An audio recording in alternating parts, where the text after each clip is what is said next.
Today I'm going to be going through some real estate agent social media posts and giving you my opinion on them.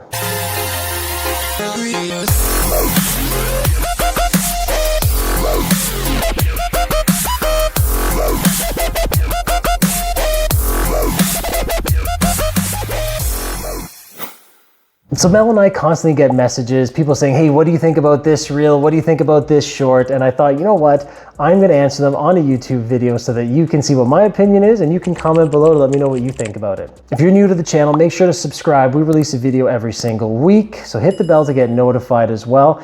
My wife and I, Mel, have now purchased over 250 units in 5 different countries, and we do so using 100% creative financing and other people's money and no joint venture partners. To be rich, stop acting broke. Rich is here. This doesn't make you rich. This is a byproduct of this. You go from here to here. So the mentality is what creates this. This doesn't create the mentality. And that's what people don't understand. So when I say, if you want to be rich, you got to stop being broke. It means you got to stop acting broke. You got to stop thinking like broke people think.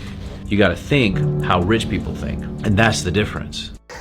Okay, I love this. I'm actually getting goosebumps. So a couple of different things here. Garbage in, garbage out, right? If you put good things in, good things will come out with mindset. And he's not necessarily saying, like, he said don't act broke. Now, the way I'm reading this, I don't know exactly what he's saying, but the way that I am reading this is he's not saying go buy a Lamborghini so that you can look rich, right? He's not saying, well, I hope he's not saying that. What I'm saying is don't do that, okay?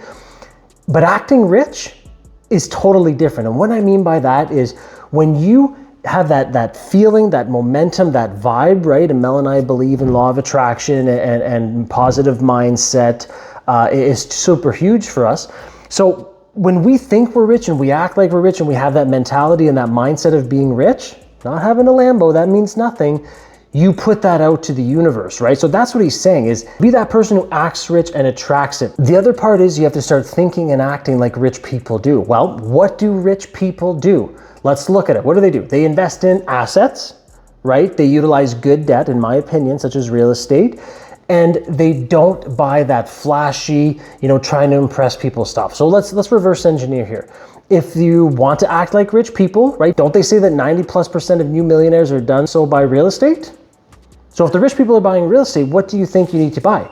Real estate, okay? So this is what I think he means by this. Why isn't everybody talking about this? The real estate market is in a downturn, but yet people think that it's not gonna crash. I'm not sure why people aren't looking at the history and looking at the stock market and the crypto market in order to predict the real estate market. Over the past 3 years, the crypto market was all the way at its peak, and it took a dump, and then it balanced out, and then it came up a little bit, and then it took a larger dump. It balanced out a little bit, came up a little bit, and then it took the largest dump, and now we're in the gutter. The stock market did the exact same staircase movement. It dropped, it balanced, went up a bit. It dropped, it balanced, it went up a bit, and then it crashed all the way at the bottom. In real estate, that's exactly what's occurring right now. It's taking a downturn staircase movement where it dropped, it balanced a little bit, the rates adjusted, it came up just a tad, it's dropping again, and it's going to continue to do the same staircase until it hits the gutter. So history does repeat itself. I 100% agree with this guy, and I have not looked into history towards crypto and the stock market.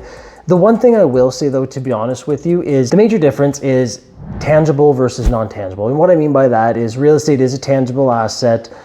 People need a place to live, and that's not going to change, right? It's literally, it's water, food, shelter. And real estate obviously is shelter. Can humans live without S&P? Yes. Can humans live without crypto? Yes. So again, I'm not saying that he's necessarily wrong. It's just, I feel as though it's I would rather see a comparison of, hey, the 08-09 market did this and this, and that's exactly what the real estate market is doing right now. I would take that as a more concrete, I guess, analysis, comparison than the stock market and crypto, right? Like the stock market, yes, has been around for a lot longer. Crypto has been, I don't know how many years, but it's still not real estate. Real estate's not going anywhere. Even if it takes a little bit of a dip, again, with all the new demand, they're short so much housing. Some countries like Canada has a lot of immigration, which I love. I love immigration, but they're still short on housing. Same with the US, they can't build them fast enough. So the supply and demand, I just don't see it tanking But again, I'm not an economist. I'm just giving my 2 cents. 5% of all real estate agents just fail. On top of that, more businesses fail in the first 2 years that they're alive. And as an agent, you run your own business. And for an industry to be so small and niched, you need to be outperforming those other agents that are competing against you. Okay, so I 100% agree. 85%, I don't know what the stat is, but a lot of real estate agents in the beginning fail. A lot of businesses in the beginning fail. And what I'm getting at here is I'm huge on not reinventing the wheel. Okay, so that's why we joined EXP Brokerage. I have my own group there as well, the Action Agents. If you're interested, send me a DM.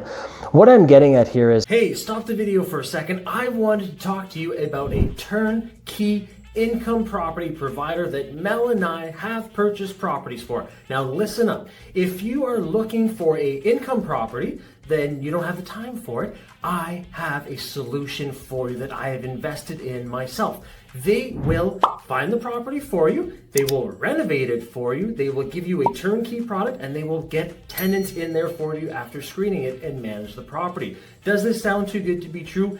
It is not. Click the link below, go check out this exclusive list, find your next turnkey income property, and book your free call with them so they can go through all the benefits of what they provide. And you'll be investing in properties just like Mel and I. Okay, enough excitement about this. Let's get back to the episode. If you're going out there and being a real estate agent trying to be the lone wolf, then it's going to be tough, right? You need a group, you need mentors, you need coaches, which we can offer, which my sponsor as well can offer at the Wolf Pack. So that, again, don't go lone wolf and try and do it alone. The other thing is, this is why I love real estate. So listen, he just said new businesses. So, okay, you got a business idea, you want to go create something. What do you need? You need a business plan, you need to get financing, you need to make sure it works, you need to look at supply and demand, you need to look at XYZ, right? Okay, and I've never really created a business per se, you know. But this is why I love real estate. What do you need in real estate? Obviously, you still need financing, you still need to underwrite the deal and make sense of it. However, your clients are already there. If you're buying a building with existing tenants, you just bought an existing business.